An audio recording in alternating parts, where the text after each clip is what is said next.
Bonjour toutes et tous et bienvenue à Montréal. Est-ce que vous passez un bon matin? Are you having a good morning so far in beautiful Montreal? Oui, je sens la chaleur humaine des plis et des riffs. Je vous souhaite la bienvenue à cette table ronde d'ouverture. Le comité organisateur a beaucoup discuté de quels seraient les sujets pertinents et importants pour cette journée, la rencontre spéciale pour les riffs et les plis. Et nous étions tous unanimement d'accord que la question de la santé mentale des immigrants et des personnes nouvellement arrivées est un enjeu clé et important. Et c'est la raison pour laquelle nous avons donc décidé d'ouvrir cette journée avec une table ronde à ce sujet très, très important. So, questions of mental health and connecting newcomers and immigrants with the services they need is a key need at the moment. And we have a wonderful panel who will tell you about some of the work, the initiatives, and the issues that you, as LIPs and RIFs, can consider and put in place. So I'm very excited to be chairing this panel with four wonderful experts and practitioners and people in the field who know firsthand about these issues. We'll have four presentations that will go right back to back, and after that, I would like to ask you to keep your questions and put them in the Slido app. We'll have a short video and then the Q&A period. So our first speaker, I'm very excited to announce, is Farah Kotadia, who's the co-manager of the Vancouver Local Immigration Partnership. Some of you may know her. So, Farah, you're up. And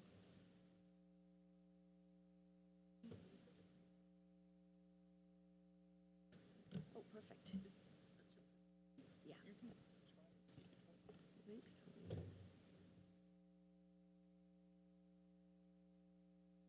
Hi, good morning, everybody. How's everybody doing? Okay? Yeah, okay.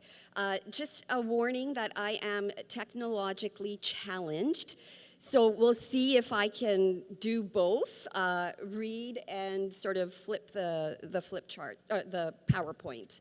My name is Farah, and I'm going to be talking today about the intersectionality between human resources, mental health, and the immigrant integration sector, specifically local immigration partnerships. So these are the three hats that I wear. One is human resources. I got my start in the immigrant integration sector about almost 20 years ago now in an HR capacity. I had been practicing human resources for about 6 or 7 years by that point.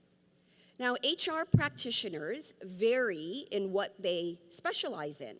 But if you are a generalist, like I was, then you do a little bit of everything. And part of my role was full cycle recruitment, which included onboarding new employees. So I would ensure they were informed of the organizational culture, policies, procedures, collective agreement, if applicable, and anything related to health and safety. Today, that would include mental health wellness. So how do we promote mental health wellness in the workplace? What can we do as organizations, as leadership, as HR? We create space for our staff. We provide a safe environment where employees feel secure. We embed an inclusive culture where there is a sense of belonging, trust, and mutual respect. So how can this show up? Through our values. One of the things we can do is make a statement. What is our organization's stance on mental health in the workplace? Do we have a commitment? Do we have a policy? We incorporate policies on harassment, on discrimination. We try to keep up with the times I think now, the big push is cyberbullying and fraud, all the cyber fraud that's happening. So let's create a policy on mental health for our staff, right? And I kind of equate this to an employee who has a physical ailment or a disability. So if you had, as a manager, a leader, if you had an employee who had carpal tunnel syndrome, you might ensure that they have an ergonomic keyboard or a mouse. If they had back issues, you might provide them with a sit-stand desk. Or someone with vision issues might request a 2-screen system. So we need to give employees' mental health needs this same consideration. And why do we want to do this? Because an employee whose needs are met will be in a better position to help their clients. Take the example of settlement workers who may experience vicarious trauma, compassion fatigue, burnout. If they are taken care of, if they are seen, if they are heard, if they are validated, they can then do the same for their clients. In BC, we have a consortium of neighborhood houses who received additional funding to offer mental health professional development for their settlement workers, and it was fantastic. We need to do more of this. So as HR, you are often the in-house counselor for the staff. And I would have employees coming to talk to me about their problems. I would have managers coming to talk to me about their problems, usually their problem children. And it was funny, they were usually one and the same. So it was quite interesting. So in HR, we practice the 80-20 rule. You will spend 80% of your time on 20% of the staff. That's kind of how it works. So it was then that I realized how much I enjoyed that aspect of my work. Fast forward 10 years later, I decided to go back to school to get my master's in counseling psychology, and I'm currently a student intern at East Vancouver Counseling. Not sure what I was thinking going back to school at my age, but almost done, so really happy about that. So the next section I'm going to focus on is counseling. Does that work? Yeah, okay. So when we're counseling newcomers, what is different in the approach we would take with them that's different than the approach we would take with the dominant population? So what are newcomers' unique needs? And for this, we have to go back to, what we're trying to do in our sector, right? Everyone sort of knows this, the acculturation model, assimilation, separation, marginalization, and our goal is integration. Adopt the host culture and maintain origin culture. So feel a sense of belonging, but not losing their identity. So I'm going to break this up into 2 parts, clinical counseling and career counseling. So some of the unique challenges newcomers face with clinical counseling is language barriers, right? So there are not enough registered clinical counselors with language specific, right? So there's just not enough of that. So that's one. A big one is the stigma, the concept of shame, of newcomers from different cultures not wanting to seek counseling due to the stigma in their family or in their community. What will people think? I can't do this. My community will ostracize me, right? What will my family think? I can't tell my parents. So that is a big barrier. Also, not knowing what to expect or not understanding the process. How will talking to someone help me fix my problems? How's that going to help me? And then collectivist versus individualistic culture, right? Newcomers often come from collectivist cultures where extended families play a big part in decision-making in their lives. So individuals may not feel right, or they may feel kind of selfish for seeking support without the guidance of their loved ones.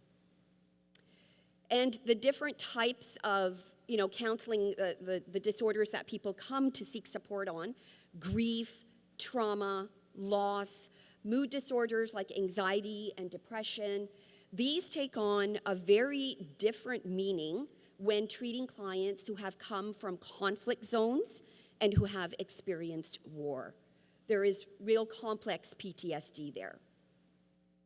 Also, family dynamics, kids who are being interpreters for their parents, traditional roles being reversed. You know, for example, the women being breadwinners instead of the traditional male head of household. What is the impact on their self-esteem, on their confidence? You know, I remember in one of my first roles, there was a family that came from Syria. There was a couple and 7 children. And the male head of household was not able to find work, but the woman was. So she went out and worked, and the man had no clue what to do in the house. He was just not equipped to take care of the kids. He didn't know how to cook. He didn't know how to clean. He didn't know how to do the dishes. And this affected him very, very deeply. He went into a deep depression because he felt he lost his identity, right? Who am I if I cannot provide for my family, right? So there's a lot of that as well. And infusing cultural humility and empathy in our practice. So cultural humility is different than competence. Humility is, I'm open to learning. I know that I don't know everything. And competence is sort of that goal. We're trying to get to that competent phase, right? Okay. Communication style. You always have to look at, people have different ways of communicating. I talk a lot with my hands. I think Italians talk a lot with their hands, right? So what is their communication style? What is the nonverbal? Some cultures, it's rude to make eye contact, right? In some cultures, men and women do not shake hands. So trying to keep all of this in mind when you're counseling, right? Terminology. There may be some therapeutic words we use in our clinical practice that don't even exist in the client's first language. So I know when I first told my parents that I want to be a clinical counselor, they were like, well, what does that mean? I mean, that was the same for human resources. Like, what does that mean? What do you do? And at the end, I just had to say, okay, I hire and fire people. And then they're like, okay. But of course, it's a lot more than that, right? So terminology, you know, there might not be a word for depression. There might not be a word for anxiety. So how are you going to explain to clients what they are feeling when they don't have any words for that in their language? And then also looking at the intersectionality of client experience. So for example, a female identifying racialized client who is LGBTQ+ with a disability. So many complex layers there. So really looking at the client's unique experience and meeting them where they're at. Oh my gosh. I think I only have like 3 minutes left. Okay. Career counseling. What are the barriers here? Underemployment, as we all know, people coming here with medical degrees who are then having to drive Ubers. Foreign credential recognition, which I'm happy to say BC is making some movement on. The elusive Canadian experience that all employers ask for. What does that actually mean? A lot of employers ask for Link Level 4. But we all know that the best way to acquire language skills is through conversation. And where are you going to have conversation? In the workplace, by the water cooler, gossiping about the show you watched yesterday, right? So we need to really encourage employers to be a little bit flexible on this. Maybe Link Level 3 is good with a little bit of mentoring. The other thing I used to get a lot when I did a frontline role at the YWCA in an employment program for newcomer women, oh, I don't have any skills. I'm just a mom. I would be like, are you kidding me? As a mom, you are a scheduler. You are a timekeeper. You are a mediator. You are a chef. You are a Uber driver. You are an event planner. All those birthday parties that the moms plan, those are amazing, right? So really encouraging clients to leverage the skills that they do have and showcase it somehow on their resume. Always transferable skills, right? There are always transferable skills available. So really looking at that, and then my clients would be like, really? Really? I can put that? I'm like, yes, you can put that on your resume, right?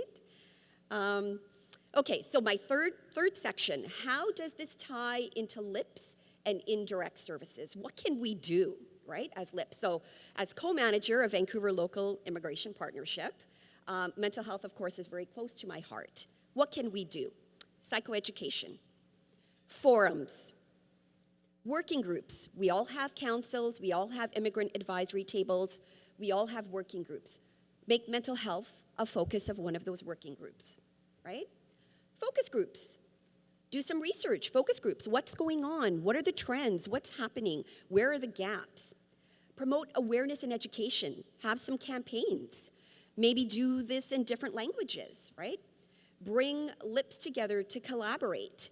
In BC, we had a really good opportunity in March. All the BC LIPs came together and we collaborated on an event for anti-racism, which was wonderful.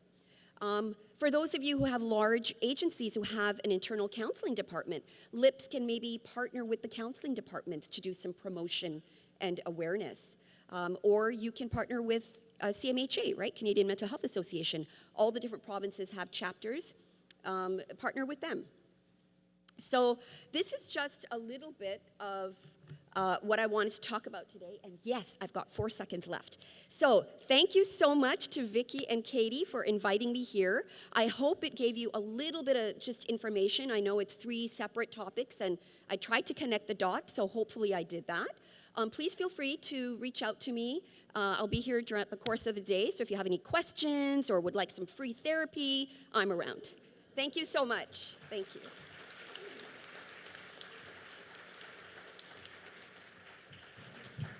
Thank you so much for this amazing tour de table. You touched on a little bit everything, and this was a great way to get us into the discussion. So you mentioned the Canadian Mental Health Association, and I'm very happy to be able to introduce you to its executive director, Susan Farrell, who's our next speaker. And so she's also an associate professor in medicine at the University of Ottawa. Thank you for being here. Merci, thank you. Good morning. Thank you very much for the invitation, for the opportunity to speak with you today.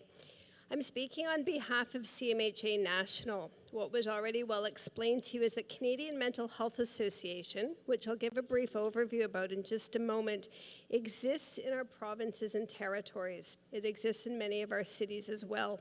And the invitation to be here today is in large part an invitation to ongoing partnerships.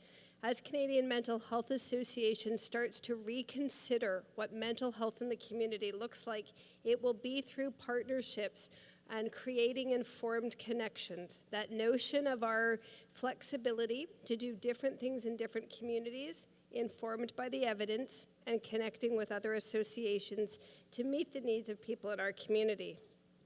So the title is selected exactly for that reason, to talk about this notion of how do we create partnerships and continue to be guided by the evidence. So again, I'm just going to speak briefly about CMHA. I'm going to speak from 2 different perspectives. My colleagues nationally, who've informed a lot of what I'll speak about, but also from the perspective of my branch in Ottawa. So people would say that of all the CMHA branches, I must have the easiest gig, because after all, I'm in the federal city and that's where all the money is. It's not quite the case. In fact, what we do find is that we are steeped in tremendous irony, right? I'm a clinical psychologist, and I and my colleagues work in the shelters and in the other agencies that are a stone's throw from Parliament Hill. So we're going to talk a little bit about advocacy as well. But in talking about the needs of newcomers, the voices that I bring to this presentation today from sampling my community and federation touch on a few key things: mental health, substance use and housing, but also scaling partnerships, both in the communities where you live and work, but broadly. So the Canadian Mental Health Association, if you think of the spectrum of healthcare for just a moment and how we've set it up in mental health in our country, we have sort of a continuum based on the way we deliver care. And this becomes important in how we think about CMHA. We have inpatient care, or spending your day and night in the hospital. Then we have outpatient care, usually through scheduled appointments in clinics of a variety of types. Then we have community-based care, where you may have case management or other visitors, and they may come to you. This notion of meeting people where they're at. And that has historically, for decades, been the spectrum of mental health care. We've extended it at CMHA and in other agencies to include something called outreach, which is even further than that, which is people who are not attached to a referral source. So people we may meet in shelters, we may meet in local agencies, we may meet in other places who quite honestly may not even know that they need to be on the spectrum of delivering or having delivered to them mental health services. So meeting people through partners to understand mental health needs. It's this notion that becomes important about creating connections. Farah already well explained some of the considerations for people about leaning into a service.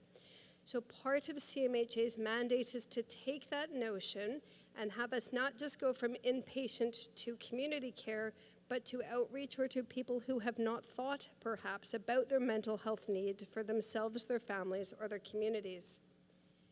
So CMHA is over 100 years old. And what's so interesting is the things that fuels the CMHAs of the past, people who were being deinstitutionalized or leaving hospital, are the things that fuel CMHA now. This notion of research and service and social action. This poster is from almost 100 years ago, and yet it could be hanging up in my office today. But when I saw this, what I really thought about was this notion of newcomer. In 1918, when CMHA was built, individuals going back to the community, although they may have the same cultural identity as their neighbors, were in fact newcomers to their community. They had spent decades in a hospital or in an institution. And this notion of welcoming newcomers back then has a lot of common threads to now, provided we take on a cultural humility lens. So CMHA today, you can see the stats here in terms of where it is. The most important thing I want you to see on this slide is the number 75. There are 75 branches in cities and in regions, which means that by definition, the invitation that I appreciate to be here today means there is a CMHA where you are, where you work, and where you'd like to grow connections. And the hope is that we will continue to facilitate the ability to do that. So in talking with partners in the Federation and in my own branch about selected needs of newcomers, I wanted to focus just on sort of three main things. The first is this notion of access to services, right? Importantly, building services that are not only accessible, but responsive to the needs of newcomers. It doesn't matter what I think people need. It matters how we hear the voices of others. I know that's a theme of your days together today. But if we think even about the fact that we live in a country that has universal health care, we need to think a little bit about the fact that that's not exactly what it sounds like. It means we have accessibility to medically necessary care. And I'm very grateful for that. But medically necessary care is not necessarily the informed connections that newcomers to Canada need. It means we don't yet have universally accessible access. We cannot access all the other social determinants of health. The first one being inequitable access to mental health care. So Farah already spoke very well about some of the issues that we see for newcomers and for a broad range of people in our communities. The first is recognizing and then appropriately providing care for people with trauma. Different types of trauma here, but I can tell you as a psychologist for over 25 years, one of the things, it doesn't matter what label I give someone's experience, it matters how I'm going to lean in and find something that's meaningful for them to provide care. And if we're already struggling to have universal accessibility, how do we also have appropriateness in our care? So these are some of the other mental health issues. In terms of that spectrum I mentioned, where should people be going to receive care? Hospitals are important parts of our community, but may be insufficient to deliver this, and the community sector is funded at about 5% of the overall health budget. Mental health literacy is an important point. If we think about literacy as comprehension So understanding the concepts to make informed decisions, to then be able to go and make a decision, however that is, we need to grow the literacy or the understanding and awareness that people have about mental health services. Farah well mentioned that there may be language and other considerations that don't easily translate into that, including this notion of what does it mean to go and get mental health services. Many a time at CMHAs and in other places, we have actually provided care to one member of the family, kind of like an opening act to get them ready to bring in an actual member of their family who needs care.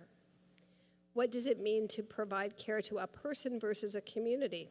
And other important considerations, and stigma was already mentioned. But then this notion of promoting wellness as well. It's a very antiquated notion that I would be able to determine in my branch what wellness means for a broad and diverse community. So how are we asking people how they define wellness and offering universal accessibility to it? We cannot treat mental health issues without treating substance use issues. They co-occur at a very, very high rate. Importantly, we need to ask about one to consider the other. We need to think about use, abuse, and dependence, all different ends of the same consideration. The issues of legality, what has been legal or accessible or promoted in different communities, and what does that mean here? That's a very important part of the substance abuse literacy and just teaching people about everything from non-use to safe use and what use means in Canadian communities. That's the harm reduction that I'm speaking about, and the idea that we may be needing to think more about different ways to deliver care. So I feel very honored by the fact that my timer's not working, but I bet I don't really have all day to talk to you. So I'm going to keep going quickly, recognizing I never looked at my watch. Trauma-informed care. So this is an easy thing to say and a very hard thing to do, because if you go back 2 slides in my presentation to all the different types of trauma presentations we've got, one of the things we need to think about is how do we continue to be informed about trauma being ever present in the lives of newcomers as we promote safety, everything from where we physically offer care to what that looks like, to the notion of what it means to come into care. How do we promote the idea of one's ability to seek and maintain safety, to ensure it for others, and to continue to check in on it in a way that someone can feel very empowered to say when something is no longer a good fit for them. This is this notion of awareness, but also the limits of our competence, right? Humility being a really important point. But in actual fact, with all of that as critical backdrop, the thing that I wanted to speak about most today in terms of creating informed connections is what we believe is one of the key determinants to someone's mental wellness, and that is their housing. Housing is a social determinant of health. If you did not need to think about where you were going to sleep last night, the Monday before, or the Monday before that, you had a major stressor taken out of your life without even necessarily realizing it. If you didn't have to think about your safety and security when you closed your eyes, you had a major stressor taken out of your life. Today, November 22nd, is National Housing Day. It's pretty fantastic. I didn't plan it, but that's pretty great. Canadian Mental Health Association would like to continue to promote that housing is a key social determinant of health. So if we're thinking about the health and well-being of newcomers to Canada, we must think about the safety and security and appropriateness of the housing that we offer to newcomers. There is very little value in thinking about all of the other things people need if they cannot rest in safe and secure and appropriate places. So then think about it from this perspective. What does housing look like on entry to Canada? Well, I'll tell you something. The Canadian Mental Health Association office in Ottawa has a building in a neighborhood where a lot of our clients live. It's very important that we're located there. Behind us is a wonderful community arena. It's the city skating rink.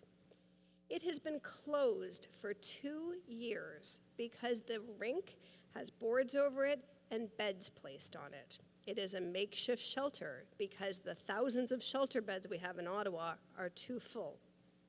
This makeshift shelter behind my office has, for the last 2 years, had people in it who have been living in Canada for 6 weeks or less. This is not the invitation that we should be providing to people to come to our country. So they experience homelessness in this intersection of everything that happens when you are homeless in a homeless culture, which is my area of research, or the notion of street culture and its risks. But then it makes us think a little bit about what is a home. What's this notion of safety, security, and affordability? And what are the costs of unstable and unsafe housing? Housing, as I said, is a social determinant of health, and what's critical about that is this notion of how we approach it. Canadian Mental Health Association has worked really hard in all of its research aims, particularly in my branch, but in a few others, on this notion of housing first. First you house me, and then you put appropriate services around me.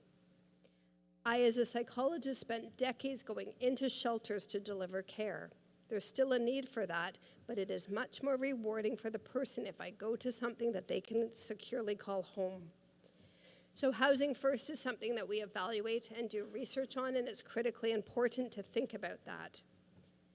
So last couple of moments, I want to talk about some of the partnerships happening in CMHA nationally, in the hopes that if this touches on your areas, it would be something that you could continue to explore. Almost all branches offer individual and group counseling, and in most of our major cities, this is offered in a variety of languages. We continue to need to grow and learn from our partners about how to make informed, connective care, and welcome that partnership with you. We do an awful lot of education and outreach. We used to do it to the traditional places like schools, community groups, etc. Increasingly, we're trying to push the boundaries of that and do most of our work in things like the private sector. I personally do a lot of training with judges across the country to speak about exactly these issues. What are they seeing in their courtroom, and what lens do they need to put on in the execution of justice? We do a fair bit in mental health promotion as well. Everything from research to evaluation of services to promoting best practices, usually internationally, and how to translate them into the Canadian scene.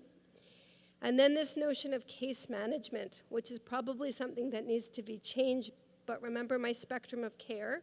You get care in the community, you may be someone whose care is managed. So how do we do that? How do we work with different agencies? And in Ottawa, we work with all of our newcomer agencies to offer the mental health partnership while they're helping to focus on others. So the last slide is this notion of what are we considering? Expanded partnerships is one, so I thank you again for today's invitation. But we can't stop there. We cannot stay a room of people who all agree on what the priorities are and speak to ourselves and go and work tirelessly in our communities and then go home at the end of the day. This is about advocacy. This is about raising awareness of where we are falling flat and need to be investing and doing more. The pressure on politicians, the pressure on the economists, the pressure on the general public to understand what are the key issues in creating informed connections. The funding. Don't even get me started on what percentage of our funding goes to housing. Policy change and practice change, and they're in this order for a reason. I was trained that first you do your practice and then you try to inform policy. And that is slowly getting us towards some gains. But the reality is we have a strong collective voice. We vote. We can be in the media. We can do a variety of different things. And housing is a social determinant of health. We need safe, secure, and affordable housing to build on the mental health for all. We know how to evaluate it. Partner with your local CMHA to evaluate it, to research it, and to deliver it together. Thank you, merci.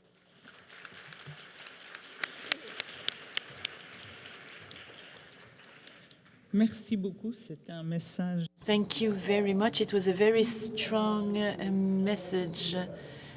Our next speaker, a former colleague of mine, I'm very excited to introduce you, is Professor Kevin Potty, who is a professor and also family physician at Western University and has years of experience working with refugees and newcomers. Great. Thank you so much for the invitation. I have to say, I'm just really enjoying this conference. It's been 10 years, I think, since I've been to one of these conferences, and it's just amazing, the growth, the quality of the presentations, the people. I just think this is something really exciting that's going on. I call this, the title of my presentation, Mental Health Awareness. Maybe should have called it the protection of mental health for immigrant youth and international students. Just to declare a bit of my interests. One thing was that I spent a lot of time doing evidence-based guidelines for clinicians, like primary care clinicians. It's a bit interesting. A lot of our guidelines said actually don't do something. There's sometimes a tendency when you see somebody that's actually different or someone that may have issues is you just start to screen for everything.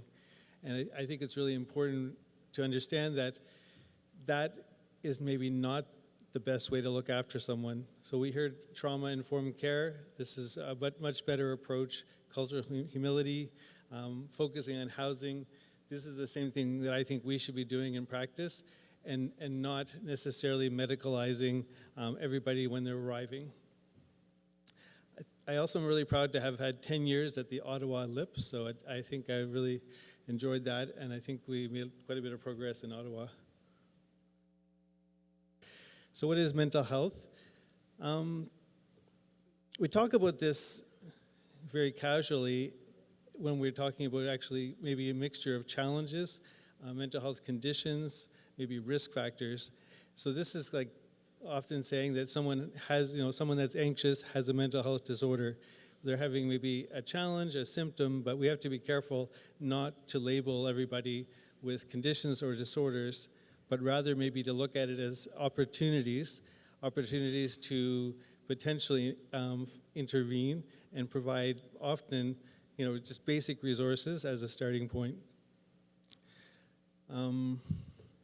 My approach as a family doctor working with refugees is I actually don't use the word mental health. I try never to use the word mental health, at least not too early. I don't like to use, you talk about depression or even PTSD. I feel it's much more useful is to talk about function. I think it's really important that people are able to concentrate, that people are able to sleep, that people are able to develop new relationships. And so my approach is often, I really want to make sure that the function is working, and when it's not, I might intervene, but I don't really want to give them a mental health label and too early. I think it's important to say, what can I do without necessarily medicalizing what they're having. But then some people will need, actually I need a glass of water, sorry.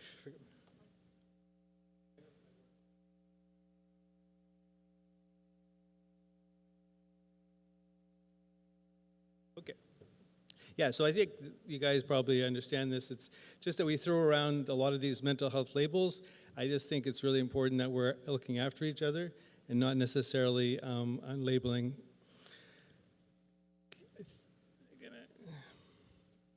I think that's quite important when we think about youth, because we know that if you develop a mental health condition when you're younger, and it's not treated, there's a very high chance it will follow you into your adulthood and maybe your whole life.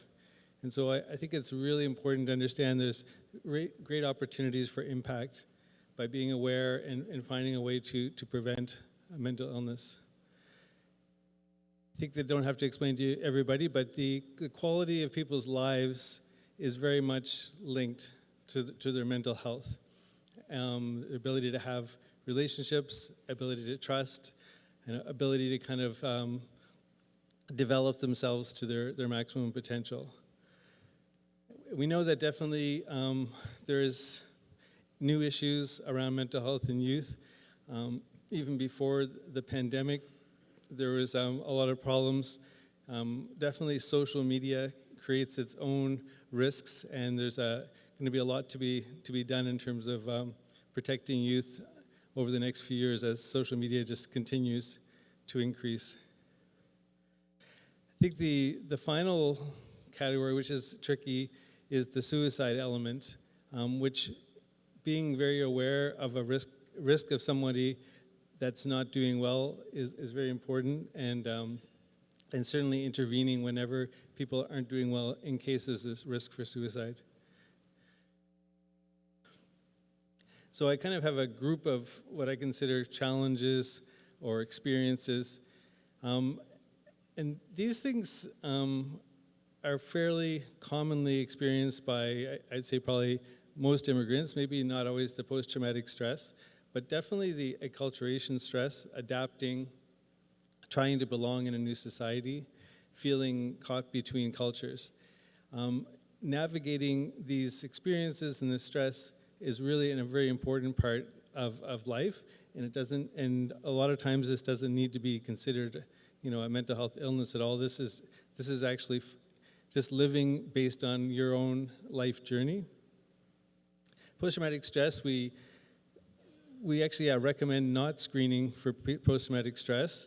For instance, the Harvard Trauma Scale overdiagnoses and can put people through quite an ordeal if just arriving and you give them a trauma scale, as opposed to what we did recommend is you remain alert. And I think this is what we all need to be able to do, is we need to be alert for people that are actually having function problems or symptoms. And of course, in that scenario, we definitely want to proceed to, say, diagnose and treat. I think depression is a very treatable condition. I think it's exciting when we have conditions that can be treated, but we know that people won't necessarily always be coming for care. And so again, we need in the community to be aware of these issues, and whether it's a challenge or whether it's an actual condition that needs treatment.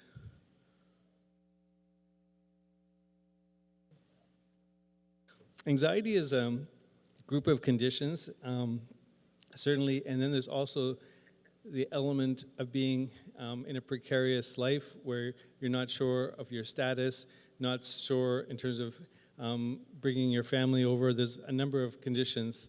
And so I think there's anxious, and then there's over-anxious, and then there's other actual major disorders. It's good to recognize that most people would feel some level of anxiety and not necessarily to medicalize that.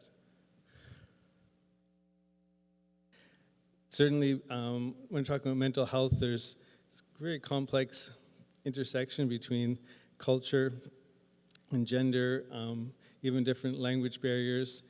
But some of the things that I feel is really important is the family, and I think that's something we really watch for, is when you have family separation, especially for youth, so youth that arrive on their own. This is a very important condition that we need to kind of protect the mental health as much as possible. And then youth will also experience various levels of discrimination, and then bullying is also a concern. It's not universal, but definitely there are certain people that may be more at risk for being bullied than others. And then there's this concept of limited access. So a lot of people from other countries would not seek out a doctor or medical care to look after their emotional problems, let's say. I think it's very much more common to consider traditional healers or religious leaders, potentially family leaders. So these are very much part of a network of support. And when people come to Canada, I think that they're actually often looking in the same direction, whereas we actually have a different approach, with our mental health system, our health system. And I think it's really just important to be aware that people may be getting looked after in different ways, and this will be great. But as a practitioner, I'm still always on the lookout for someone that is not necessarily doing well and has not found a resource, or the resource they have is not sufficient. So we worry about stigma. I worked a lot with HIV, and it was quite amazing how the stigma for HIV has dropped dramatically as we have successful treatments.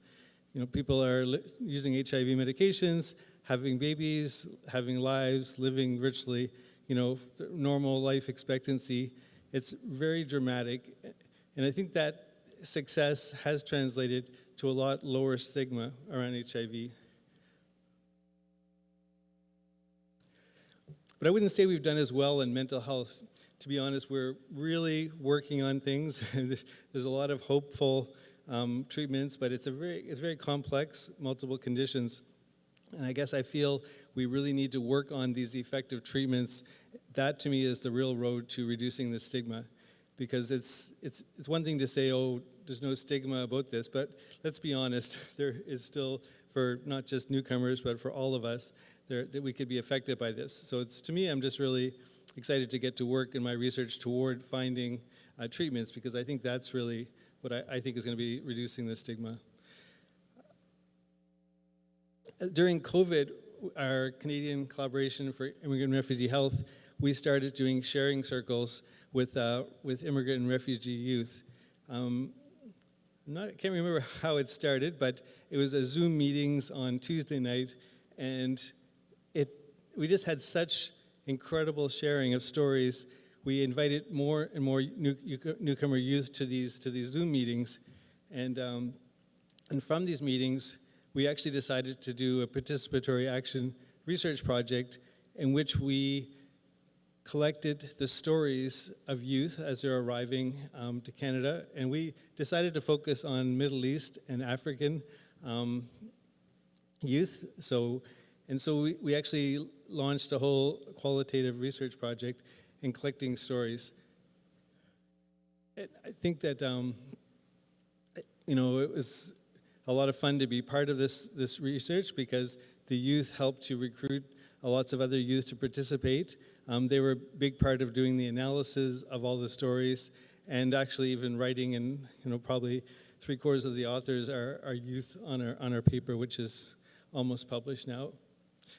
One of the things that shocked me about the stories was, maybe we're talking about coming from Middle East or Africa, warm countries, was the loneliness and isolation that is associated with the Canadian winter. And I feel like after reading these stories that this was an omnipresent issue. Now, if you had a family, that actually helped a lot. But when you're living alone, going through winter is a terrifying experience. And it's not just the cold. Everybody stays in their homes. People do less activities. And this is something I think we have to be really aware of in Canada, and making sure we're not allowing people to be isolated during difficult winter periods. It's interesting to hear a lot of positive comments. The positive, for instance, they appreciated the cultural diversity they felt in Canada, and they found different work opportunities and activities. And these things were very positive opportunities that kind of led them to have more confidence in themselves and actually develop more groups of friends. So, probably have already mentioned this, but I still feel that we have to always be aware of how we're providing social support. I think international students comes to mind. We know a lot of international students are arriving alone with barely enough money to survive, don't have family supports, and I think we have to recognize that these students need much more support. Family support is amazing. There's not always peaceful families, but generally when people do have a loving family, this is a major resource for their mental health. And then the element of community engagement. So as we're talking about immigration, people may not have community when they first arrive. And so it's really important to support them during a period when they're learning how to engage and how to develop friends and a community.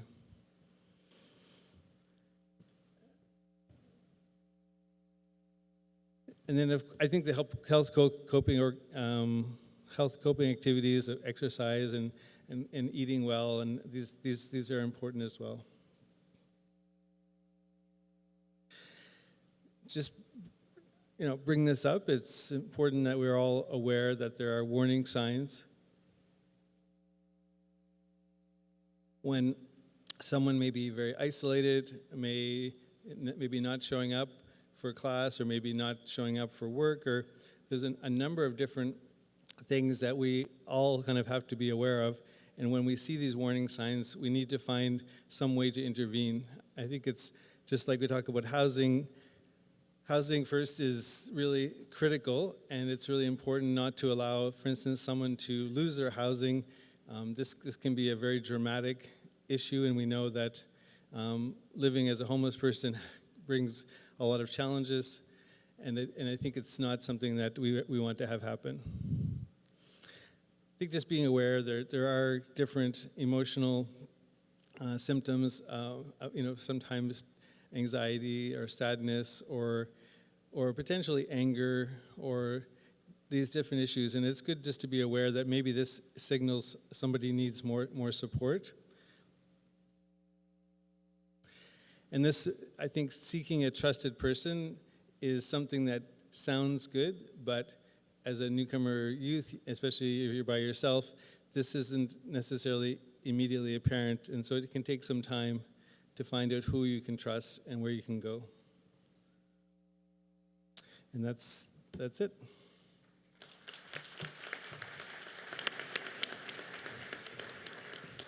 Thank you for your inspiring and positive outlook on everything that can be done, and you give us some useful ideas on where to start. So last but not least, pas la moindre, il me fait très plaisir de... I'm very pleased to introduce Chantal Blanchette, who's our fourth panelist. She's the health coordinator of the Réseau de soutien en immigration francophone in the east of Ontario. So we have LIPs and RIFs on our panel, and she will share about the initiatives that are being set up.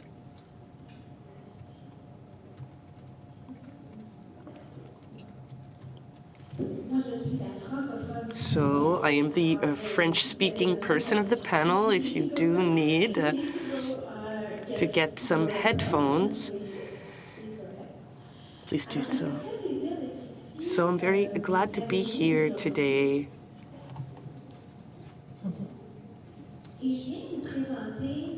I'm going to talk about the way our network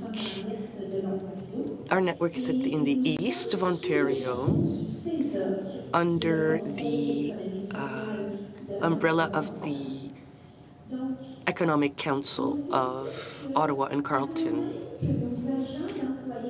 We thought, even before our settlement agents, all of our team within our network, how can they evaluate the signs and symptoms that talk about their clients' mental health? It would be good to start by building their capacity relative to mental health. So we established a program which is called One Step at a Time,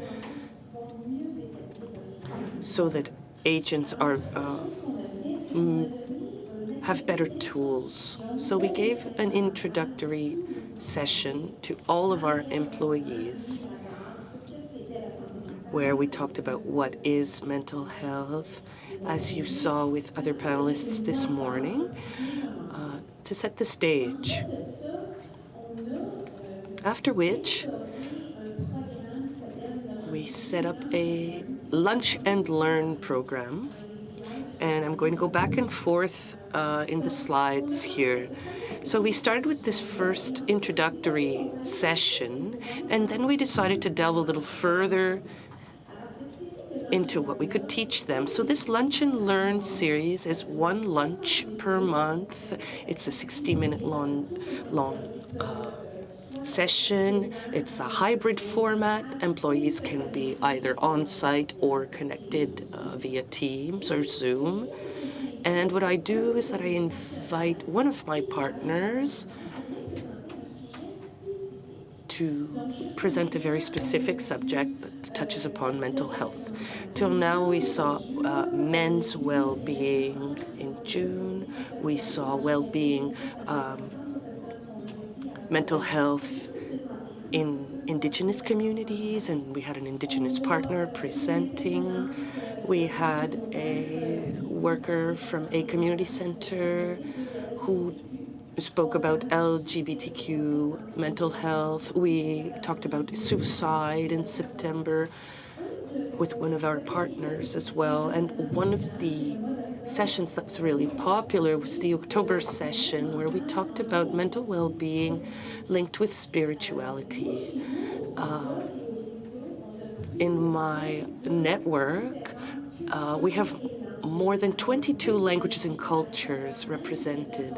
So even in our organization and our umbrella organization, there are many religions, there are many forms of spirituality, and that brings a very interesting conversation. It was one of the most popular topics, and we're going to be hosting a second session on the topic. And as you may already know, for spirituality is a very important part of a lot of newcomers' lives. But we also have to put a priority on mental health, and bringing these two themes together was very important. And so we also talked about the well-being of children. It's coming up for women. And we're even going to talk about the brain itself. So it's really allowing our employees to delve a little deeper in specific topics. These lunch and learn sessions are always recorded, and we share the presentation in a SharePoint file. All of our employees have access to all resources and sessions to be able to access them when they want. In order to help our clients, I modified a tool called the Continuum of Mental Health. So I used the base model that existed, and I modified it. I added some categories, and we are now building, we've made a bilingual copy. It's plastified, and each one of our employees has the opportunity to use this tool in their office, put it on the wall. Our settlement agents can use this tool to kickstart conversations about mental health with their clients, because very often newcomers won't volunteer information about this.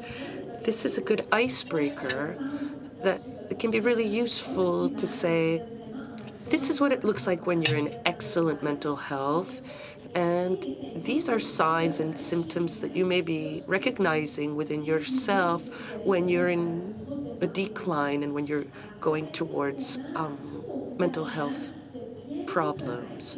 So it helps our agents to know what signs and symptoms are and to be able to recognize them within their clients so that they can better orient them towards mental health services. We were saying, yeah, it's great to tell your settlement agent, yes, here's the list of all the resources, just give it to your client, but maybe there's a way to normalize conversations on the topic and to show newcomers that it's a subject that's really close to our heart and that we really want to help them have the best mental health, the most optimal level of mental health so that they can integrate more fully in our communities. If agents are understanding the basis of mental health better, it will be easier for them to recognize symptoms and orient their clients.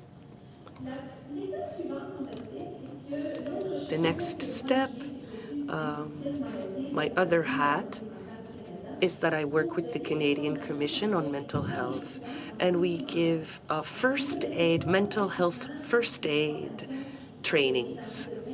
These trainings are given around in 26 countries around the world. This training comes from Australia, and it offers information on physical first aid. What are the steps that we can take when we help someone who's declining in mental health or who's going through a crisis? So we trained 2 groups. Within our organization, we have employees and we have case managers who work with refugees. They speak English. It's really hard to find people who speak Arabic and French. And so to ensure that all of our employees understand the content, we did an English group and a French group. And today I'm proud to say that more than 80% of all of our employees from our network and our umbrella organization are trained in first aid, mental health first aid.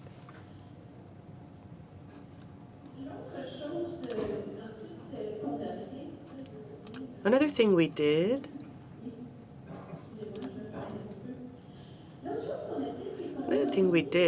was to set up a wellness room in headquarters in Ottawa.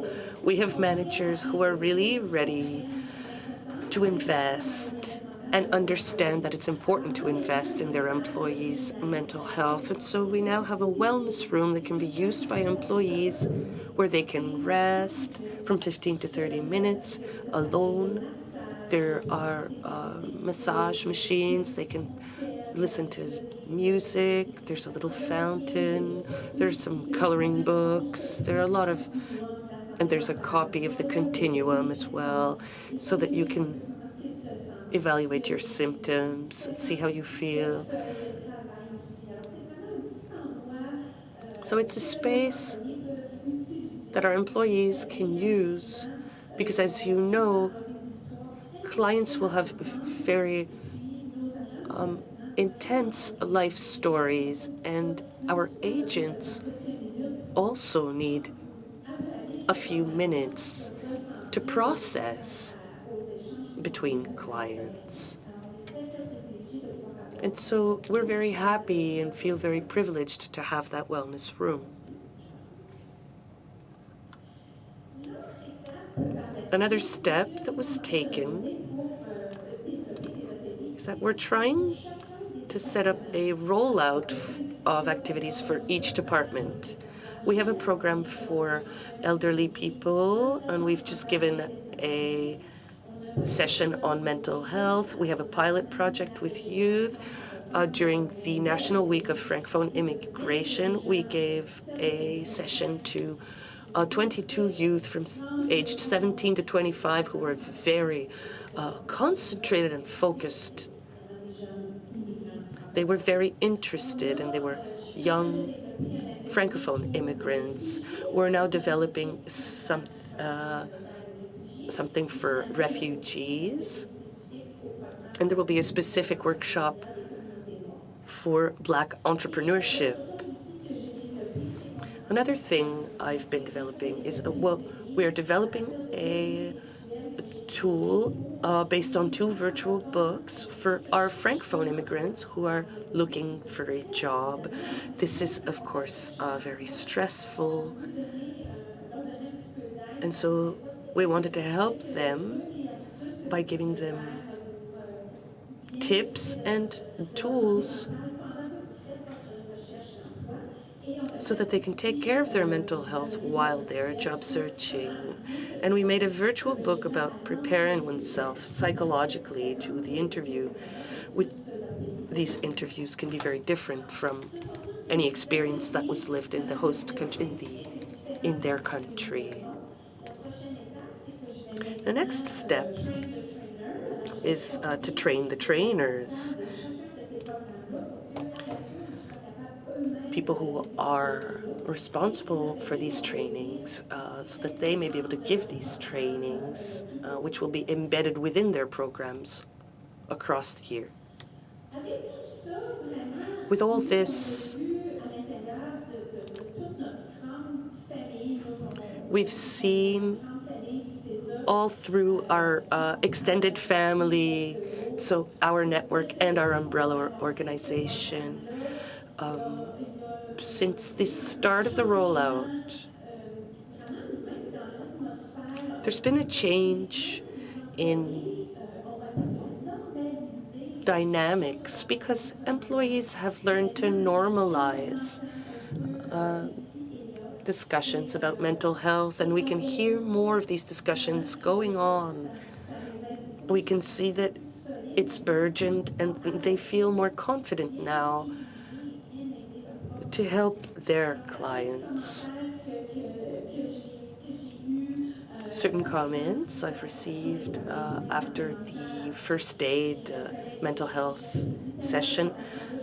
One colleague said that he was proud to have participated, and every business should have this. Another employee said that it helped them counter stereotypes that they had. Because, of course, stereotypes are always at the heart of every session we give. There's a lot of work to do.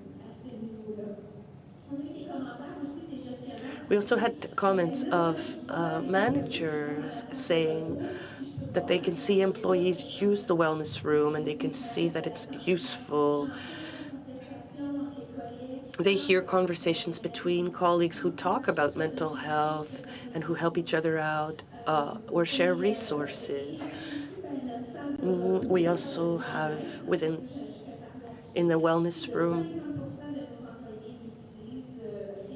more than 50% of our employees use the wellness room since its opening on the 22nd of September. These elements have been developed so as to solidify our team, and solidifying our team helps to better serve their clients.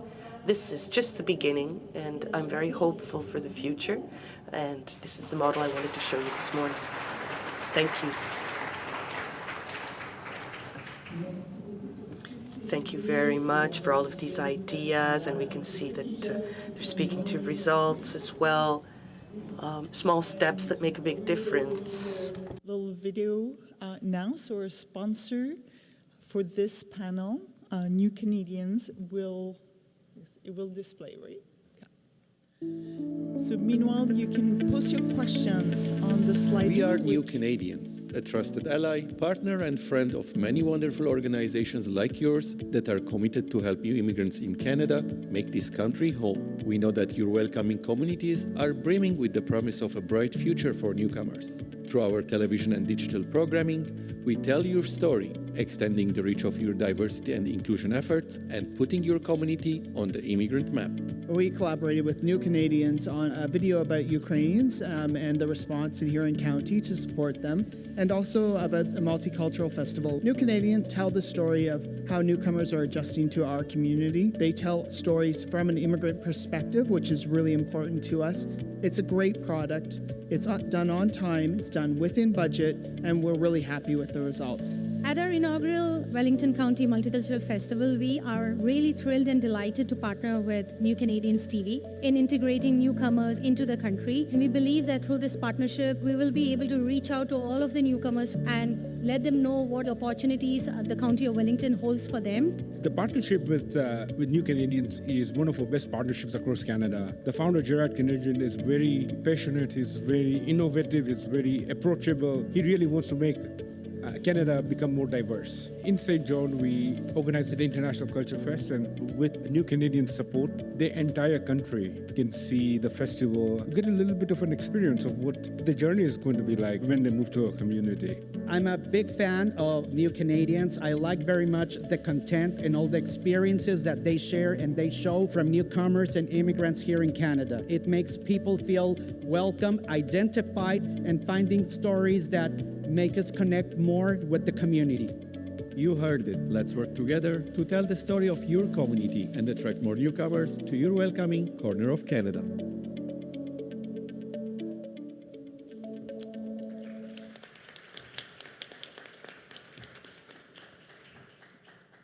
vous invite à poser vos questions sur l'appli.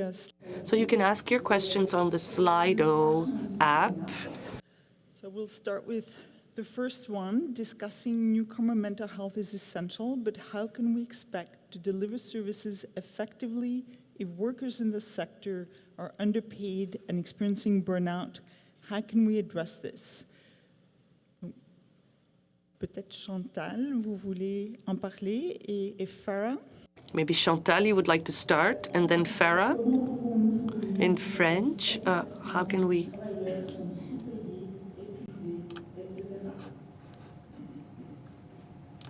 Give services to employees who are themselves burning out.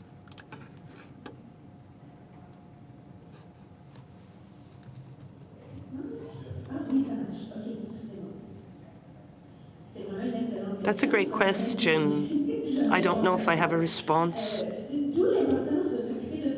I think it's really important to take care of our own mental health. That's why we set up that program within our organization. Our establishment and agents hear so many life stories, and it can come and impact their mental health and the stress we go through, the lack of financing, small paychecks, have an impact on our well-being in general. So, of course, we have to make sure that we're taking care of ourselves first and foremost and work with managers to set up programs that can help in this way. That you can also give. Yeah, so it's really about, trying to come up with programs within the organization that perhaps doesn't require a lot of funding. Some of these things can be commitments from leadership. And I see questions on, what do you do if leadership isn't on board? So that's a whole different ballgame. But yeah, it's really about creating that environment that promotes well-being, and how do we do that? So I think I'd mentioned something about putting together a statement or a policy, or even allowing people to just come forward and not penalizing them for saying what they need. Because I think a lot of times employees are afraid to come forward and say, hey, I need some support, or I'm feeling burnt out, or it seems to be the norm, right? And this is just part of the nonprofit world. It shouldn't be. And so really trying to make the environment a little bit more open for that. Thank you. One of the next questions that's coming at the top, it's moving up and down, but it was how can RIF and LIPS best support the linking of newcomers to the mental health resources they need? Donc, comment les RIF et les PLI peuvent-ils soutenir au mieux la mise en relation des nouveaux arrivants avec les ressources en santé mentale dont ils ont besoin? So who amongst you?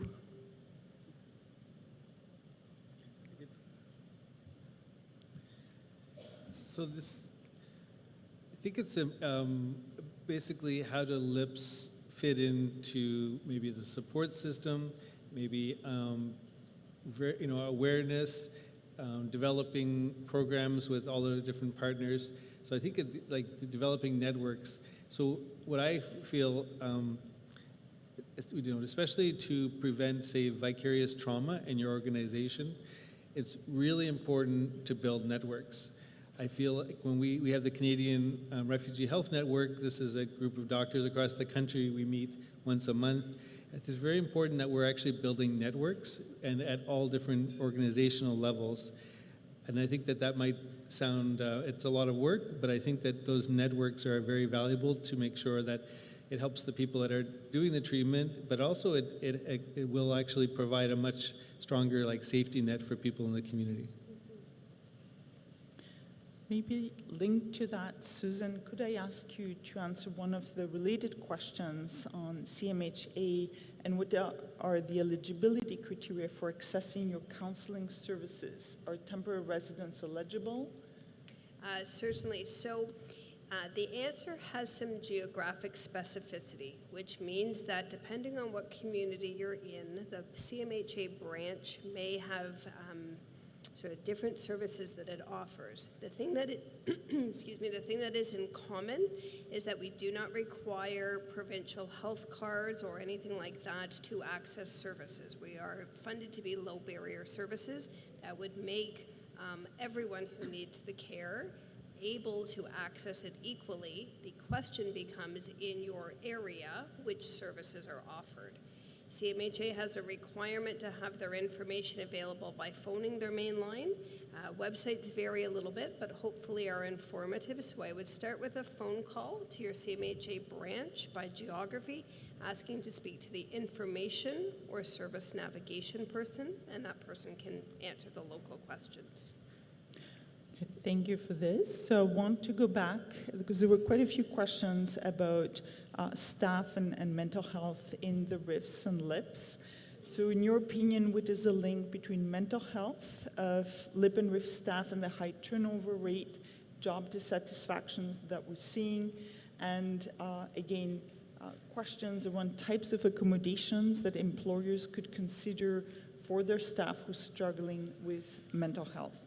So maybe Farah, can you give us a few more examples? Yeah, so some of the things in terms of types of accommodations, increased flexible work, so schedules, flexible work schedules. A lot of people are now mandating people to be back at work in the office 5 days, maybe try a hybrid if that works better. I know a lot of my clients actually are on medical leaves of absence because of burnout, because of compassion fatigue.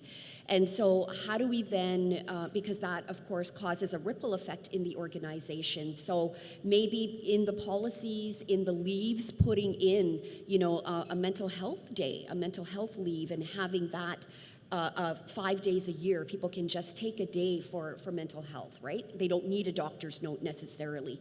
So putting in those types of accommodations might help.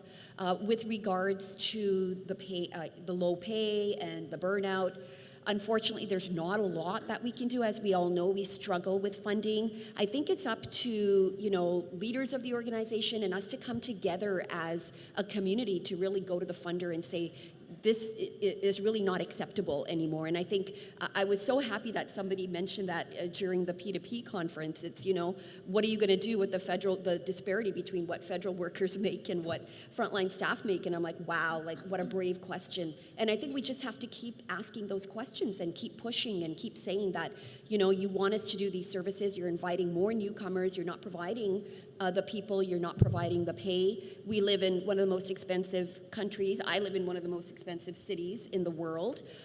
It's difficult. I think about it all the time, and to be quite honest, going into clinical counseling, that was another aspect of it, that eventually then I can go into private practice. And that's my retirement plan, because there's no way I'm going to be able to retire on a nonprofit salary. So, sorry, that was a little bit of a soapbox. Yeah. Thank you. So there are two more questions that I see that are quite important. So let's see if we can squeeze them in. Maybe one person could address each. One is concerning the new ADP, donc avec le nouvel ADP 2025-2030 qui offre le financement. So there's financing for mental health services for immigrants. How can the LIPs and the RIFs support their partners?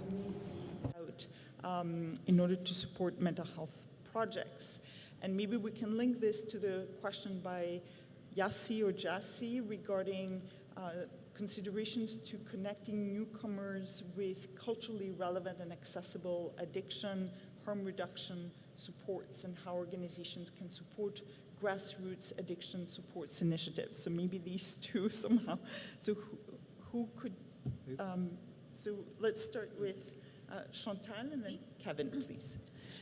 En fait, moi, je vais parler au niveau du RIF. I will speak about the RIF as far as coordination in health. We created a task force. We have more than 35 organizations, and our goal as far as the ADP is really to unite. We know that strength comes with being united, and we promote collaboration. We are looking at collaboration projects where many organizations can unite. We've identified, for instance, that in order to better help clients, our organizations need to have training in intercultural competencies and skills. So instead of having each organization hiring one counselor and one trainer and working in silo, we are regrouping these organizations and training them together. So this is how we are working, because our objective is really that the newcomer, when they're arriving in a service, that this service is well equipped to pursue the pathway, and so that there's really a continuity in the service providing. And I think communication is the key, and it's the main element here. Many sessions about opportunities with digital, such as digital navigators. I think it's really important. We're kind of reaching the point where we know that simply having a digital program on mindfulness or cognitive behavioral therapy really is not the answer. I think there's a consensus that what we need is hybrid services. And hybrid services will be where you want the clinicians to have digital tools. And so I think this is the future, is we're going to need digital tools for maybe navigation, maybe a bit of support, but it's really important that the providers or the that play a big role in the system. So we're not just going to send youth or adults to some website and expect them to get looked after.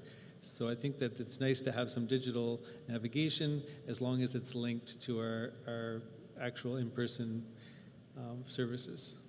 Okay, so thank you for those 2-3 extra minutes. If I understand correctly from the timer, our time is up. This was the beginning of a conversation. Merci d'avoir poursuivi.